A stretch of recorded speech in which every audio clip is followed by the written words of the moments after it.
Hey everyone, welcome to My Wife the Dietitian, a weekly podcast about lifestyle and healthy eating.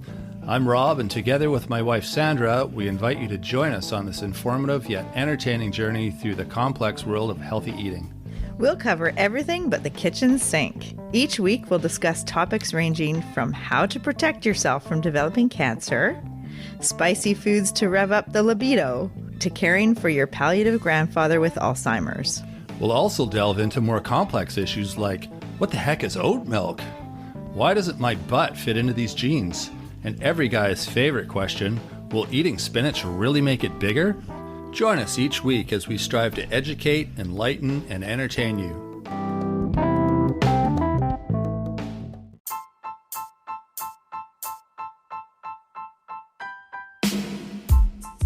As summertime starts to wind down and thoughts turn to fall schedules and new routines, September feels like a new year, with a chance to make some New Year's resolutions and start a new routine with health in mind. Kids start to anticipate back to school. This is a good opportunity to help give your kids some independence by getting them to pack their own lunches. As Holly Gates, parenting guru, states, the job of a parent is to work themselves out of a job. Join Rob and I today as we discuss back to school food hacks. All right, as our attention starts to turn towards fall, planning is a key for success with new routines, with health in mind. Health and nutrition. That's right, back to school food hacks. Oh, the hacks. Episode 34, Rob. Okay, Sandra. And we're talking all about back to school. So that means not how to pack your kid's lunch. Right. It means how to get your kid to pack their own lunch. And you can help them learn what goes in it. Excellent. I love that idea. Yeah, from the age of 7 on, they can pretty much start packing their own lunch and actually preparing one meal a week for the family. Kids love that. They do. They love the opportunity and feeling the responsibility of that. So, yeah. I mean, it might not be like a 5-star meal. It might be pancakes. But hey, it's pancakes you didn't have to make. Or peanut butter sandwiches is great. Yeah. Yeah. Yeah. Well, you know, the job of a parent is to work themselves out of a job, as Holly Gates says. And Holly Gates is who? She's a parenting guru. A guru. Well, Holly must know then. But that's a good quote, though. I like that. Yeah. It makes sense. It totally does. Yeah. We need to trust our kids by giving them more independence and learning how to have like some basic skills for living. And it helps to raise resilient, confident kids when we give them some more responsibility. Yeah. I remember with our kids, they were quite young, like maybe grade 3, 4, something like that. Yeah. We had a little mini bar fridge that we kept in a different room off the kitchen, and we would fill that with all the things that they would put in their lunches. Oh, yes. So there's like yogurts and cheese strings and stuff for their lunchbox, right? And they would be responsible for packing their own lunch every day. And we would be responsible for putting the food in the fridge. Yeah. But we never made a lunch for them. It was awesome. Well, I mean, we provided the tools. We went shopping. Yeah. Yeah, because they were a little young to do that. But they were able to grab a thing out of the fridge and put it in a lunchbox. Yeah, that's right. And you know what? It actually, I think it helps. It helps with when they get home from school and their lunch bag is empty, because it's so frustrating as a parent when their sandwich is still there and the apple and all the things that you packed, they don't get touched. And a lot of times it's when the kids pack their own lunch, they will eat it. Yeah, they're more likely to eat what they've packed because they know they like it. Yeah. Yeah, that makes sense. Right. And there is this this kind of anti-helicopter parent idea, a book named Free Range Kids by Lenore Skenazy. And she has a podcast also. And she started a nonprofit organization called Let Grow. Instead of let go, let grow. She's full of puns. Yeah. That's a great title. Free Range Kids. Is that what it's called? Yeah. Yeah. It should be free-range children instead of free-range chickens. Right. That's funny. Totally.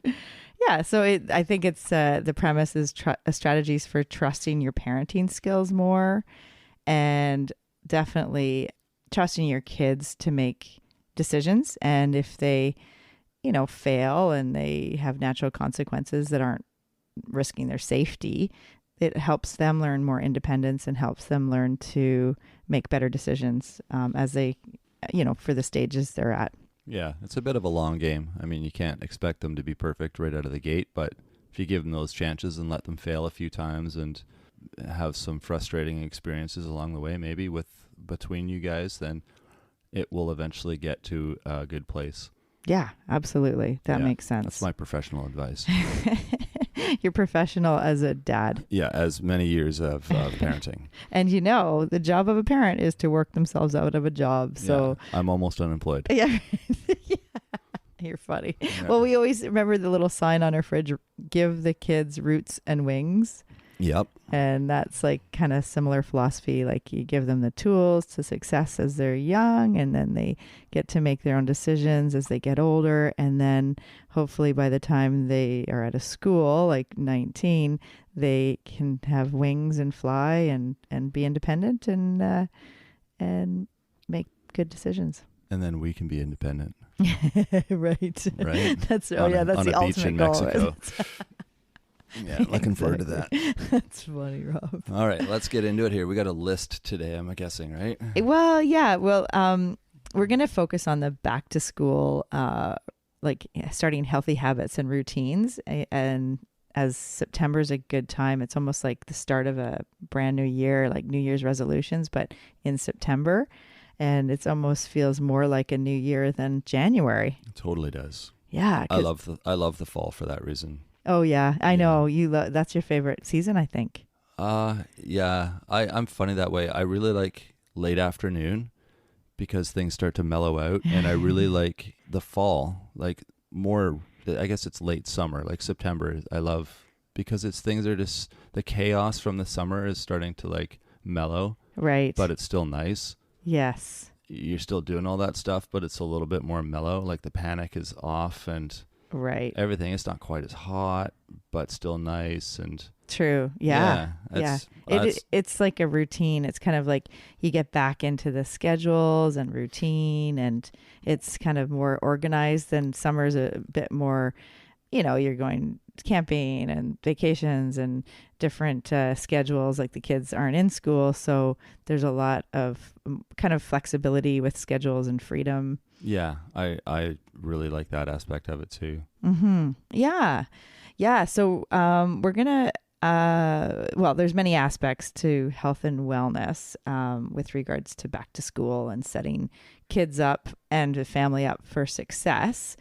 So we're going to focus on the diet and food and nutrition, 3 keys to setting up for success. So we're going to talk about planning, talking about having the right tools, and then healthy lunch and snack ideas or like food hacks. Sounds good. Yeah. And as I mentioned, there's many aspects to the health and wellness. So we're not really, we might weave these into the discussion, but, sleep routines, exercise or moving the body, maybe reducing screen time, definitely hydration and getting enough fluids, like, water is the best fluid, and mental health and awareness around how you're doing with your mood and mental health. Excellent. Yeah, let's focus on the diet and food nutrition part of things. Let's do that. All right. Do you want me to start?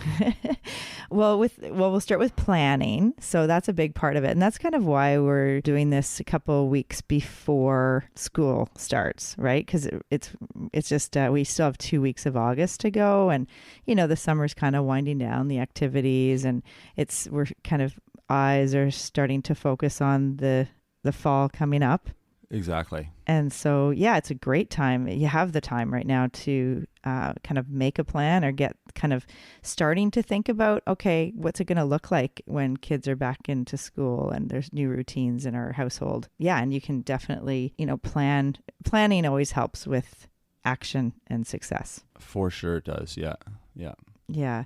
And I think, a lot of like with younger kids, there's lists of back to school supplies that, with the businesses, there's, flyers and posters about get your back to school supplies with us. And that's usually like the pens and pencils and pencil crayons and all that stuff. But it should include planning for healthy lunches. Yeah. Right. And maybe that's out there somewhere, but it's definitely not like front and center. Yeah, it's more like you think of the supplies would be like the stationary stuff. But anyways, there's some tools that we could use for having the healthy lunches. And we're going to give them to you. Right. So we think, what do we need to build a healthy lunch? Well, variety. Mm-hmm. I think variety is even more important for anyone who's going off with a bunch of food in their bag for the day. And especially kids in school, because they have these periods where they are just like so uber focused, and then they just need like a break and they want something to look forward to. So having some yummy, I know that's kind of a different approach to it, but having some yummy things in their bag that are also good for them. If they know they've only got like a stick of broccoli and a grapefruit in their lunch, they're not going to be like, oh, I can't wait till lunchtime. Can't wait to get through this this building with blocks class so I can eat my grapefruit. You're so funny. Right. So I'm just thinking like a kid there, but I'm guessing that there's a lot to do with that's got a lot to do with it for them. Right. Okay. So variety. Definitely.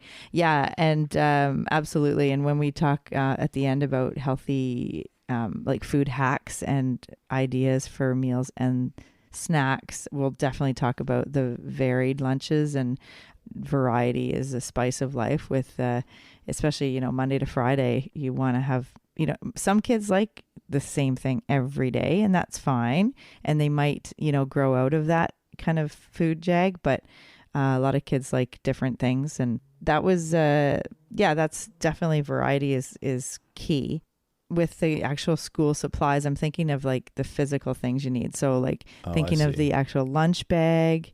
It's good to have like a designated lunch bag that like the child knows is theirs, and maybe it's got like a bit of like a setup for like different components. Yeah, or even just like the kind that are made for as a lunch bag. It doesn't leak. Oh, I see. Yeah. Yeah, it's like the material neoprene or whatever kind of material to neoprene. Like really?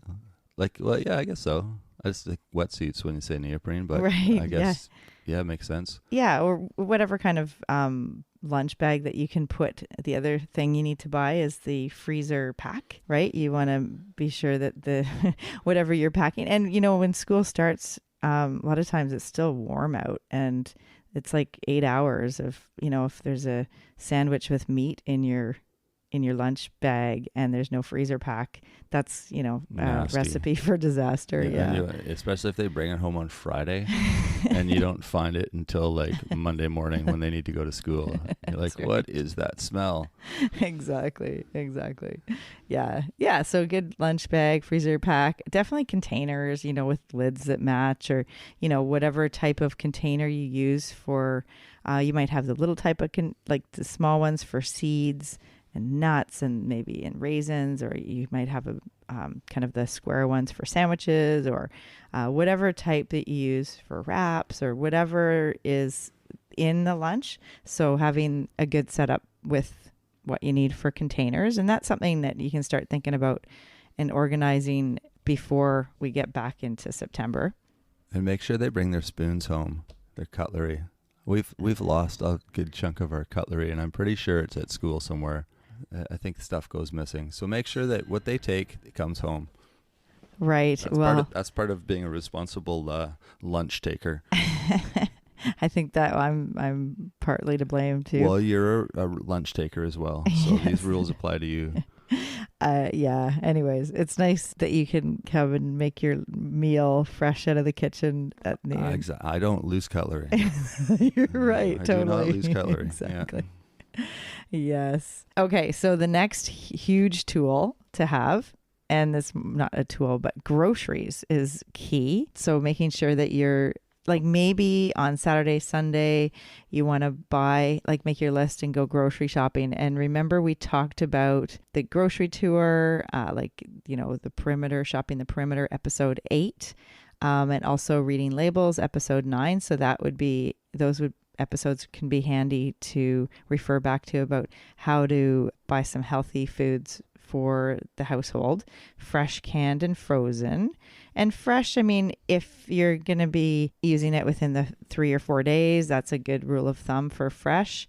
Canned, I mean, they store forever, pretty much, or not forever, but, and frozen is great to have just for, to throw frozen vegetables into a stir fry or soups or stews or casseroles, or using frozen berries or frozen fruit in smoothies or in your oatmeal. So having frozen foods available too is really key to having the right supplies when you're thinking about new routines and getting into lunch planning. Yeah, good ideas. Yeah, and actually kids that go to the grocery store with their parents and are able to pick out, healthy vegetables and fruits, and maybe picking out something they've never tried before, or, buying a new fruit or vegetable that they're interested in, then that gives them some opportunity to explore and get interested in various produce. And then that will help possibly with them eating it at a meal or in their lunch. And there's a great quote from Meryl Streep that says, it's bizarre that the produce manager is more important to my child's health than the pediatrician. I like that Meryl Streep impression you just did there too. Well, I don't think it's an impression. I don't do impressions, Rob. Oh, okay. You're funny. And also talking about the feeding relationship. So how you stock your pantry and cupboards and fridge, you set the tone. And we talked all about picky eaters in episode 13. So the 9 strategies for picky eaters. And it's really important that referring back to that, you think the parent's responsible for the what, like what food and when they can eat, and the child's responsible for if they eat the food and how much. So you think of the feeding relationship, it's really handy to have your child's input into buying some of the food or helping making the list, and then definitely making and packing their own lunch, because then they're more likely to eat it because they will know what's in it, and that helps with their building confidence around eating healthy. Yeah, for sure. The more they're involved with the decision process, the more likely they will be involved in eating it. Absolutely. Because they're not being told what to do. Nobody likes being told what to do. So if they can be making those decisions, then yeah. Yeah, absolutely. I just had a little bit of a brainstorm too. This might be a tangent, but it could be sort of tied into kids figuring out, or as a parent, helping your kids figure out what they like. We were at a wedding last night, and the dinner was like a buffet, and there was a lot of young people there, and I was watching them sort of go through the buffet line and watching what items they chose to put on their plate, because they weren't being told what to put on their plate. It was up to them entirely what to choose, right? So it might be an interesting practice, or even just if there's a book or something that has a bunch of different food choices, just to sit down with your child and go through and say, let's pretend we're building a lunch. What would you put on your plate? Or if you're actually at a restaurant that is a buffet with a bunch of different food options, see what they gravitate towards, because it might give you some indications as to what they would like to eat in their lunch, Yeah, because absolutely. it's probably not always going to be the bad stuff. No, that's right. Exactly. So if they're always putting carrot sticks and little tomatoes on their plate, then there's something they're going to eat in their lunch likely. Yeah, absolutely. So Good. just pay attention to what choices they do make in those situations, and remember that when you're making lunches together. Yeah, absolutely. So looking at the last one is healthy lunch or food hacks for healthy lunches and snack ideas.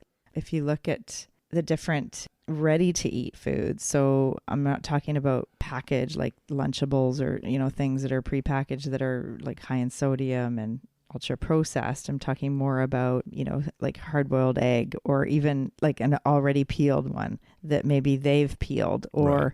if it's peeled, then it's more likely they're going to eat it versus if it's not peeled and it's like this messy, at school, they might not actually peel it at school. Totally.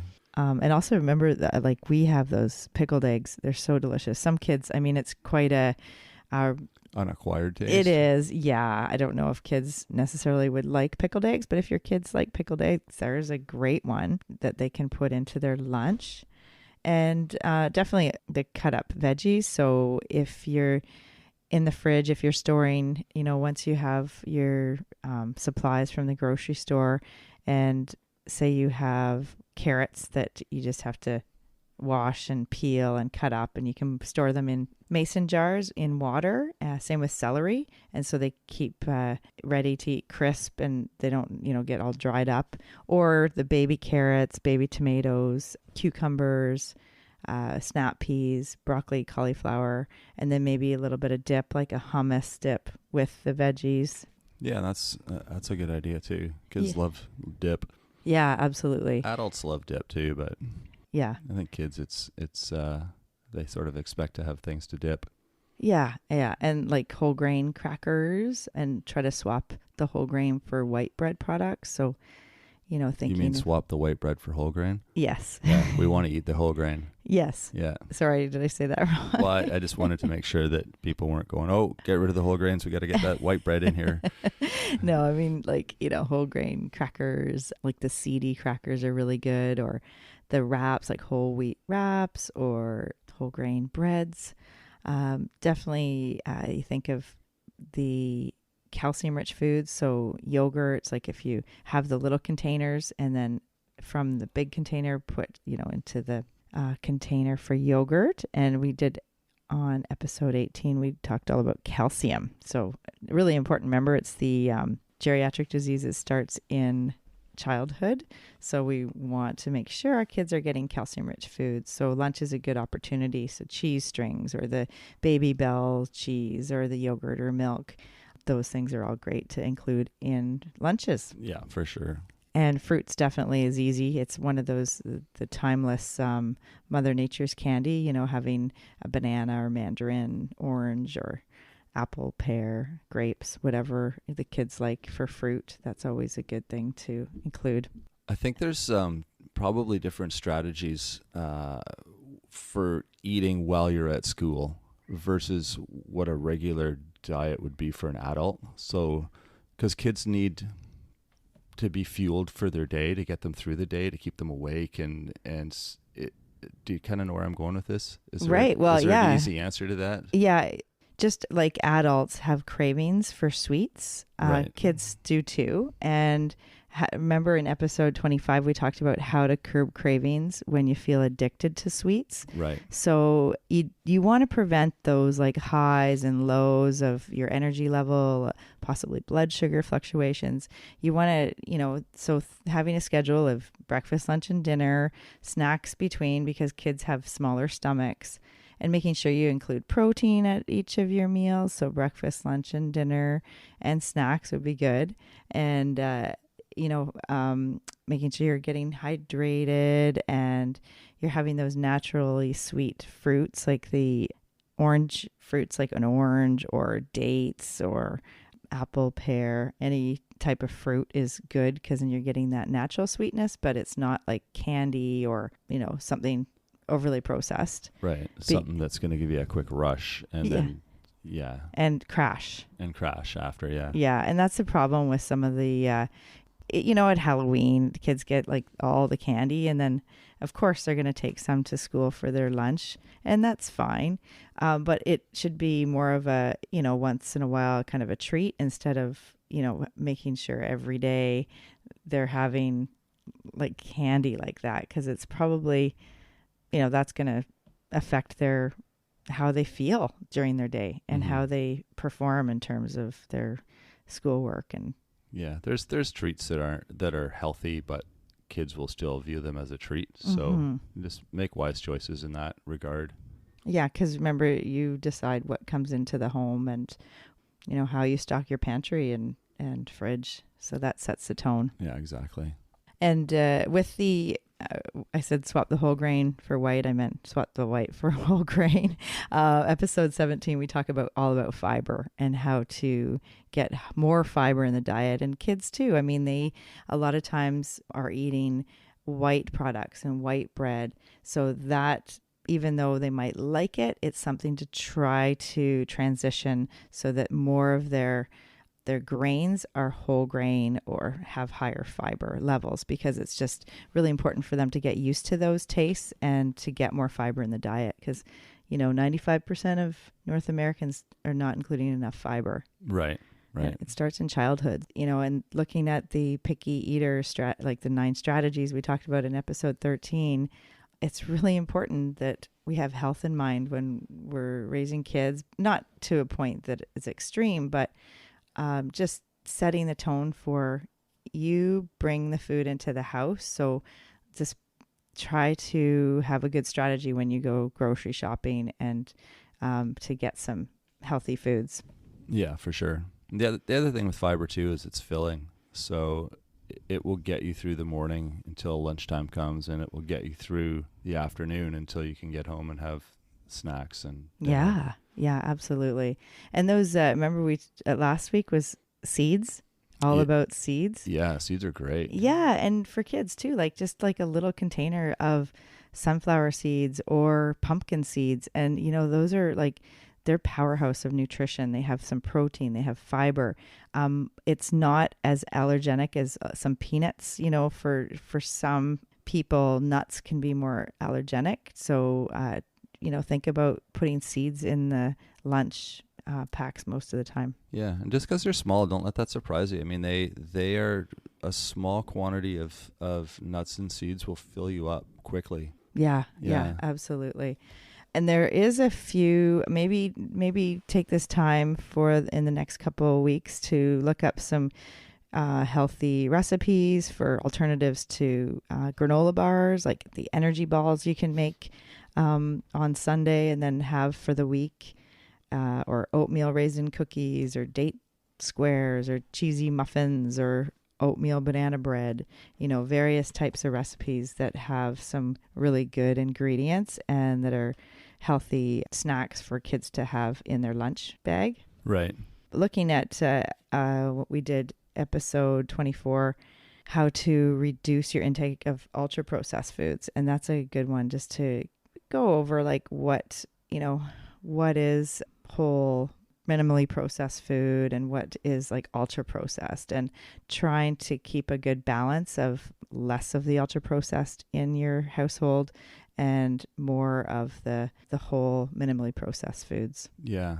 It's hard when kids go to school too, because they see what everyone else has in their lunch, and then they're like, oh, I want those in my lunch too. And it might be little packs of crackers or cheesies or cheese and crackers or whatever, so you got to deal with that too. But the more often kids are exposed to healthy eating habits, the more likely they'll just stick with that in challenging situations like at school, where they're faced with other kids and what they eat. Yeah, absolutely. Yeah. I think kids learn what is kind of normal in their own household, and that reflects what food there is too. So yeah, if you just kind of have good eating habits to begin with as a family or as a household, then those will sort of play into where and how they eat. Yeah, or not. It doesn't have not to where, but how they eat elsewhere. Absolutely. Also, kids are going maybe to university, and they, are going to be in a dorm where there's food services, and they aren't at home anymore. They don't have that same home life. So it's really important for them to kind of stick to a schedule in terms of the breakfast, lunch, and dinner, and so that they don't have those crashes with the energy level. And to keep blood sugar stable, you want to have the kind of regular eating every 3 to 4 hours. Sometimes nighttime eating can get out of control, and that can really lead, take you off track of a healthy lifestyle. So that's something to consider too. And snacking wisely. Maybe have a mini fridge if you can and stock it with the fruits and nuts and seeds and yogurt and, various things that are really healthy that you can have access to if the cafeteria is not open. Yeah, for sure. Yeah. Yeah, And it's all about planning. yeah. It all comes down to planning. Yeah, absolutely. Yeah. And fluids, water's the best, and making sure you're getting enough water. Kids can usually fill their own water bottle, and that's just, I think, a habit that you start when they're young. Just like, oh, we're leaving the house. Do you have your water bottle? Like, it's just, you should always have, like, I know it's kind of a cliche that it used to be only joggers had water bottles, but I think nowadays it's just important because it prevents you from going for the juice or this pop or the, flavored coffee if you're older. So it's just getting hydrated with natural, like water. Yeah, I think that's a bit more common in school. I do a bit of work in this in one of the local schools, and it seems like each kid has a water bottle on their desk. So and I think the teachers are probably encouraging that because they understand the importance of staying hydrated, and I see the kids filling their water bottles and at the break, and it's becoming a bit more mainstream, which is good. Yeah, that's awesome. It helps the teachers too, I'm sure. That's right. Oh yeah, great. Yeah. So yeah, just to recap, making sure that you're starting your healthy habits in a good direction for the start of September with the back to school. So planning really is important. It's key through all these steps. Having the right tools available. So, buying, the lunch bag, the containers, the freezer packs, having a good supply of groceries before school starts. So maybe shopping on the weekend or on the Sunday, or maybe even making some food on the weekend so that you have good meals available. And the last one are all the different food hacks or healthy lunch and snack ideas that we kind of went over. Yeah. And don't be afraid to try new things every once in a while too. It's amazing. We've mentioned this before, but it's amazing how often kids will change their food likes and dislikes. Totally. Yeah. Like very frequently. Like 1 week they won't like something, and a few weeks later you bring it in again and they'll be like, oh, actually, this is pretty good. Oh, yeah. Yeah. And remember with episode 13, Picky Eaters, we talked all about how, if the labeling, if you label your child, like if you hear that, oh, I guess they're a vegetarian now, then okay, well, you can't have this and you can't have that because that's, chicken or that's fish. Or, yeah, you're just helping reinforce that in their own mind. Yeah. And then they feel like they have to stick to it. Yeah. Yeah. And then they won't change. It pigeonholes them. Yeah, really. they feel like they're not allowed to change. Yeah, that's right. Or even if it's something as simple as like they didn't like mushrooms once, and you keep saying, oh, you don't like mushrooms, so we're not going to eat anything with mushrooms in it, and you keep telling them that. Yeah. Then they're learning, and you're helping them learn that they don't like mushrooms, and you're preventing them from ever liking mushrooms. Yeah, absolutely. So, and it becomes part of their identity. Yeah, we want to avoid that. Yeah, absolutely. So yeah, there's hopefully there's some good nuggets in here to help get you on the right track to start the year off, or the school year off right. Yeah, and best of luck. Enjoy your time to yourself once your kids go back to school. Right. Okay. Well, that was a good one, Rob. Thanks. Yeah. Thanks for your info, Sandra. And yours too. All right. Have a good week. Bye. Thanks for joining us today on My Wife the Dietitian. If you like what you heard, don't be shy. Leave us a comment or review, and be sure to share our podcast with your friends. If you'd like to hear more, hit that subscribe button. You can also follow us on our social media pages for updates, episode trailers, and other odds and ends. For more info and links on what we discussed on today's episode, check the show notes. We'll be back next week with another informative and fun-filled episode.